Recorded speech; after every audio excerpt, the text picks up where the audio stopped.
ఇలా జర్నలిజంతోనే ప్రారంభమైంది వరంగల్ నా వృత్తి. ఒక వార్త రాశాను భూమి సమస్య మీద, అంటే పేదల భూమి సమస్య మీద. ఒక 100 కోట్ల ఆనాడే 100 కోట్ల విలువ చేసే భూమి వార్త ఉదయంలో రాసిన తర్వాత నా మీద దాడి చేయడం, ఇప్పుడు ప్రెసిడెంట్ ఎమ్మెల్యే ఆయన ఒకప్పుడు పోలీస్ ఆఫీసర్. అయితే విషయం ఎందుకు చెప్పాలనుకుంటున్నానంటే, మనం ఏదైనా పేదవాడు ఇక్కడ దాదాపు ఏ కులమైనా ఏ మతమైనా అంత పేదలుగా ఉన్న వాళ్ళే ఇక్కడ. సో ఒక పేదవాడు తన గొంతుకను వినిపిస్తే, తన ప్రజల పక్షాన నిలబడితే, ఆ పేద ప్రజలు ఆయన వెనుక నిలబడతలేరు. ఆ పేద ప్రజలు ఆయన వెనుక నిలబడతలేరు. ప్రాబ్లం అక్కడ వస్తుంది. ఇవాళ నేను ప్రొఫెసర్ 3 లక్షల ఉద్యోగానికి రాజీనామా చేసిన, మళ్ళా వచ్చి జర్నలిస్ట్గానే మారిన. D6 అనే ఒక పత్రిక, అది ఛానల్, డిజిటల్ ఛానల్ పెట్టుకొని మళ్ళీ జర్నలిస్ట్గా ఉన్నా. ఇప్పుడు డీజాక్ ఒకటి ఏర్పాటు చేసి దక్షిణాది జాయింట్ యాక్షన్ కమిటీ అని. ఎందుకు? మళ్ళీ ప్రజల పక్షాన్ని మాట్లాడడానికే. నేనేదో డబ్బులు సంపాదించడానికి కాదు, అస్సలు ఎట్టి పరిస్థితుల్లో డబ్బులు సంపాదించడానికి కాదు, ప్రజల పక్షాన్ని మాట్లాడడానికి. బాబాసాహెబ్ అంబేద్కర్ మూక్ నాయక్ అనే పత్రిక ఆయన మొట్టమొదటిగా ప్రారంభించాడు 150 ఏళ్ల క్రితం. Mook Nayak, the voice of voiceless, the voice of voiceless. నేను అన్నకు తెలుసు సంపద, నాకు 2001లో మెజారిటీ పిలుపు, ది వాయిస్ ఆఫ్ బహుజన్స్ అని ప్రజలు అనే పత్రిక జకీర్ గారు పెడితే, నేను మెజారిటీ అనే పత్రిక, పిలుపు అనే పత్రిక నేను పెట్టడం జరిగింది. అంటే జర్నలిస్టుగా మనం ప్రజల పక్షాన నిలబడి కొట్లాడాలంటే, పోరాడాలంటే మన ప్రజలు మన వెనుక ఉండాలి. మన ప్రజలు మన వెనుక ఉండాలి. అట్లా ఉండలేరనే, అట్లా ఉండకపోవడం వల్లనే ఇవాళ ఎవరైతే సంపన్న వర్గాలు, అగ్రవర్ణాలు ఉన్నారో వాళ్ళు మాత్రమే ఇలా ఉన్నతమైన పదవులు, ఉన్నతమైన జర్నలిస్టుల కాలనీలో, లేకపోతే వాళ్ళకు అవకాశాలు, లేకపోతే ఎందుకంటే అధికారం ఎవరు అధికారంలో ఉన్నారు? వాళ్ళ వర్గాలే అధికారంలో ఉన్నాయి కాబట్టి. ఏ సంపన్న వర్గాలు, ఏ అగ్రవర్ణాలు ఇలా అధికారంలో ఉన్నాయో వాళ్ళ ప్రయోజనాలనే కాపాడుతాయి. ఆ విషయాన్ని మీరు గమనించాలా. నేను చాలా సందర్భాల్లో కూడా మీకు, ఇప్పుడు మీరు 8 డిమాండ్లు ఏవైతే పెట్టారో, ఈ 8 డిమాండ్లు నెరవేర్చాల్సింది కూడా ప్రభుత్వమే. ఆ ప్రభుత్వం ఏమని చూస్తుంది? ఆ ప్రభుత్వం ఇలా మా వాళ్ళు ఎవరున్నారని చూస్తుంది. నేను ఓపెన్గా మీకు ఓపెన్ ఫ్యాక్ట్ చెప్పాలనుకుంటున్నా. ఈ తెలంగాణ బహుజనులకు ఒరిగేదేం లేదని చెప్పి సామాజిక తెలంగాణ జేఏసీ ఏర్పాటు చేయడం జరిగింది. సామాజిక తెలంగాణ జేఏసీ ఎందుకు ఏర్పాటు చేశాము? ఎందుకు పోతే నాకు పదవులు ఎంపీ అయ్యేటోని, మంత్రి అయ్యేటోని, ఎంపీ అయ్యేటోని గత ప్రభుత్వంలో, మంత్రి అయ్యేటోని, లేకపోతే రాజశేఖర రెడ్డి ఉన్నప్పుడే నాకు ఎమ్మెల్యే పదవి ఇస్తా అన్నాడు, మంత్రిని చేస్తా అన్నాడు, ఎడ్యుకేషన్ మినిస్టర్ చేస్తా అన్నాడు. బీజేపీ వరంగల్ పోటీ చేసినప్పుడు ఇండిపెండెంట్ గా లెఫ్ట్ పార్టీల మద్దతుతోని బీజేపీ మా అభ్యర్థిగా నిలబడండి అని చెప్పేసి నన్ను ఆహ్వానించారు. ఎందుకు పోలే? ప్రజల పక్షాన నిలబడే పార్టీలు కాదవి, పేదల పక్షాన్ని నిలబడే పార్టీలు కాదవి, మన కోసం పనిచేసేటి కాదు. మన కోసం పనిచేసేటి అయితే మనం ఎందుకు మళ్ళీ ఇప్పుడు వచ్చి కొత్తగా జర్నలిస్ట్ ఫ్రంట్ పెడతాం? మన కోసం కొట్లాడే వాళ్ళను మీరు సపోర్ట్ చేస్తే ఖచ్చితంగా మనకు న్యాయం జరుగుతుంది. కానీ మన వాళ్ళ దురదృష్టం ఏంటంటే, మన కోసం ఎవరైతే కొట్లాడతారో వాళ్ళకు మనం సపోర్ట్ చేయం. ఏ వర్గాల కోసం అయితే బాబాసాహెబ్ అంబేద్కర్ మూక్ నాయక్ పెట్టాడో ఆ వర్గాలు ఆయన ఓడగొట్టాయి. ఆయన 3 సార్లు ఓడగొట్టాయి, ఒక్కసారి కాదు. ఆయన రాజ్యాంగ నిర్మాణ సభ సభ్యుడిగా పోటీ చేసినప్పుడు ఓడగొట్టాయి. తర్వాత ఆయన 52లో ఓడగొట్టాయి.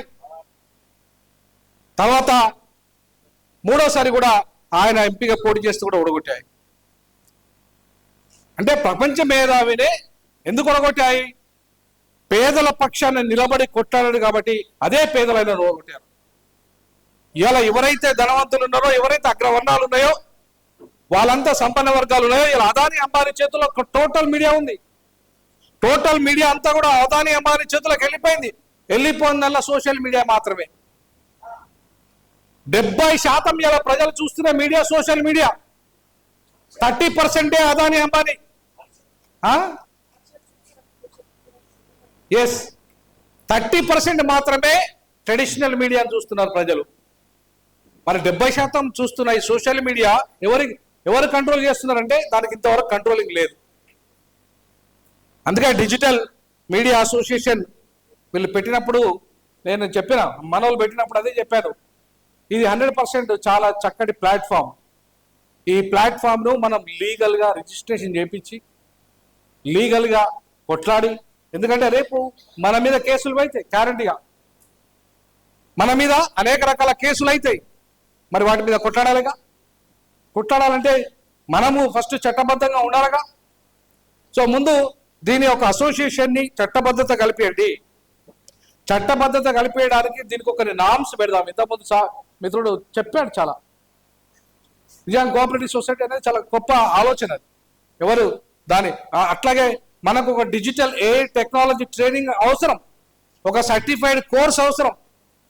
ఎందుకంటే ఎక్కడికి పోయినా కూడా ఇవాళ నీ విజిటింగ్ కార్డుకు వాల్యూ ఉండాలి, నీకు వాల్యూ ఉండాలి, నీ ఛానల్కు వాల్యూ ఉండాలి, నువ్వు మాట్లాడే మాటకు వాల్యూ ఉండాలి. తీసుకపోయి లోపల పెడతా అంటే నడవకుండా చేయాలి. సో కాబట్టి ఇవాళ నేనంటున్న ఈ సందర్భంగా మనం ఒక డిజిటల్ ఈ జర్నలిస్టుల నుండి కూడా ఒక రాజకీయ నిర్ణయాన్ని ఒక ఎమ్మెల్యే ఒక ఎంపీ పోటీ చేయాలి. మన సమస్యల్ని అసెంబ్లీలో పార్లమెంట్లో మాట్లాడే వ్యక్తులు కావాలి. అట్లాంటి వ్యక్తులు పోటీ చేసినప్పుడు మీరు సపోర్ట్ చేయాలి. ఈ అసోసియేషన్ బట్టి మళ్ళీ ఎవరు గెలిపిస్తావు? నువ్వు లాస్ట్కు నీ సమస్యలు పట్టించుకోనని గెలిపిస్తావు, ఎందుకంటే వాటికి డబ్బులు పడేస్తాడు. ఇవాళ చాలా డబ్బులకు అమ్ముడుపోతున్న మీడియానే ఉంది. టోటల్ నేను 90% ఎట్లనే ఉన్నారు, కాబట్టి మనకు న్యాయం జరుగుతలేదు. 10% మాత్రమే నిజాయితీగా ఉన్నారు. ఆ 10% నిజాయితీగా ఉన్న వాళ్ళు ఎవరు కూడా పాపం వాళ్ళని ఎవరిని కూడా సపోర్ట్ చేసే పరిస్థితి మన లోపల ఈ 90% లోపల లేదు. కేవలం పేదరికం కారణం కాదు, వాళ్ళు ఇచ్చే డబ్బులు మనల్ని పేదరికం నుండి దూరం చేయి. వాడు ఆ ఓటుకి ఇచ్చే డబ్బులు మనం శాస్త్రంగా ఆ మొత్తం జీవితకాలము మనం బంగ్లాలు కట్టుకోం. ఈ పేదల పక్షాన నిలబడే నాయకులను ఎన్నుకుంటే ఇట్లాంటివి కాదు, ఈ 8 కాదు 100. ఇప్పుడు 24 లక్షల ఎకరాల 45,000 ఎకరాల దళితుల భూములు కబ్జాకు గురైనాయి. అది ఇందిరాగాంధీ ఇచ్చిన భూములు తెలంగాణలో. దీని మీద ఏ మీడియా మాట్లాడేది? ఏ మీడియా మాట్లాడదు? పేదలకు సంబంధించిన అంశము 24 లక్షల ఎకరాల 45,000 భూమి కబ్జాకు గురైంది. ల్యాండ్ పూలింగ్ పేరు మీద కావచ్చు, కబ్జాల పేరు మీద కావచ్చు, కోట్లాది రూపాయలు గల 10 కోట్లకు ఎకరం భూమి అమ్ముకుంటున్నారు. దాన్ని వాళ్ళకు 10 లక్షలు కూడా ఇవ్వలే, ఎకరానికి 10 కోట్లకు అమ్ముతున్నారు అదే భూమిని. మరి ఇట్లాంటి అంశాలు ఎందుకు మాట్లాడరు? ఎందుకు ఎక్స్పోజ్ చేయరు? పేదలకు సంబంధించిన అంశాలను సోషల్ మీడియా పట్టించుకోవాలి. ఈ రోడ్లు కడిగే వాళ్ళు, వీళ్ళు ఊడ్చే వాళ్ళని, పేదలు ఎవరైతే ఉన్నారో వాళ్ళ బతుకులు ఎట్లయితే ఉన్నాయో వాళ్ళందరికి సంబంధించిన అంశాలను మాట్లాడకపోవడం వల్ల, వాళ్ళకు సంబంధించిన అంశాలను మనం చూడకపోవడం వల్ల ఇవాళ వాళ్ళు మనల్ని నమ్మట్లేదు వాళ్ళు. సో మనం నమ్మే విధంగా తెలంగాణ జర్నలిస్ట్ ఫ్రంట్ ఒక బలమైన శక్తిగా, ఆల్టర్నేటివ్ ఫోర్స్ గా తయారు కావాలి. అదాని అంబానీ పెడుతున్న ఈ మొత్తం మీడియా, ట్రెడిషనల్ మీడియా కంటే ఒక బలమైన మీడియా ఏంటంటే తెలంగాణ జర్నలిస్ట్ ఫ్రంట్ అనేది నిరూపించగలగాలి. 70% ప్రజలు దాన్నే చూస్తున్నారని చెప్పగలగాలి. అదే నిజమైన మీడియా, అదే నిజమైన తెలంగాణ సమాజాన్ని నిర్మిస్తుందని చెప్పే పరిస్థితి అది క్రియేట్ చేయాలి. ఆ రకంగా ముందుకెళ్లాల్సిన అవసరం ఉంది. తెలంగాణ ఉద్యమకారులు చేసి గతంలో మొన్న మీటింగ్ లో కూడా నేను చెప్పడం జరిగింది అక్కడ. అంటే నేను మాట్లాడకుండా వెళ్ళిపోయాను అక్కడ. తెలంగాణ ఉద్యమకారులు చేసి కూడా నేను ఇవాళ చెప్పదలుచుకునే సందర్భంగా, ఈ తెలంగాణలో 93% ఉన్న బడుగు బలైన వర్గాలకు రాజకీయ అధికారంలో ఎంత వాటా ఉంది, భూమిలో ఎంత వాటా ఉంది, పరిశ్రమల్లో ఎంత వాటా ఉంది, అధికారంలో ఎంత వాటా ఉంది, అలాగే ఇవాళ బడ్జెట్లో ఎంత వాటా ఉంది, బడ్జెట్లో ఎంత వాటా ఉంది, ఎంత వాటా దక్కింది, ఇవన్నీ అంశాలు చర్చనీయాంశాలు కాదా? సోషల్ మీడియాలో మాట్లాడే అంశాలు కాదా? ఎందుకు మాట్లాడతలేరు? ఎందుకు ఈ ప్లాట్ఫామ్స్ డిస్కస్ చేయట్లేదు? ప్రజలకు వద్దా, తెలియద్దా ఈ విషయాలు? పొద్దుస్తమానం వాళ్ళు ఏదైతే మీడియా ఉందో వాళ్ళు ఇచ్చిన అంశాలనే చుట్టే తిరగాల మనం ప్రజలకు సంబంధించిన అంశాల పట్ల మనం చర్చ పెట్టకూడదా, మాట్లాడకూడదా? సో కాబట్టి ఇవన్నిటిని దృష్టిలో పెట్టుకొని రానున్న రోజుల్లో Telangana journalist front digital media platforms అంతా కూడా ఈ 93% ఎవరైతే ఈ పీడితులు, ఈ బాధితులు ఈ తెలంగాణ సమాజంలో ఉన్నారో ఇక్కడికి వచ్చిన వాళ్ళంతా కూడా వాళ్ళే. ఈవెన్ అగ్రవర్ణ పేదలు కూడా ఇందులో ఉన్నారు. వాళ్ళు కూడా బాధితులే అగ్రవర్ణ సంపన్నులతో. సో కాబట్టి ఈ 93% ఉన్న ఈ జర్నలిస్టులు ఉన్న ఈ వర్గాలు ఏవైతున్నాయో ఈ వర్గాలు మన ప్రజల్ని చైతన్యం చేసే దిశగా, అది సామాజికంగా, ఆర్థికంగా, రాజకీయంగా, మన హక్కులకు ఒక్కటికే పరిమితం కావద్దు దయచేసి. మన బాధ్యత కేవలం మన హక్కుల కోసం కొట్లాడమే కాదు. అట్లంటే బోల్డన్ జర్నలిస్ట్ సంఘాలు ఉన్నాయి. ఈ వ్యవస్థ మార్పు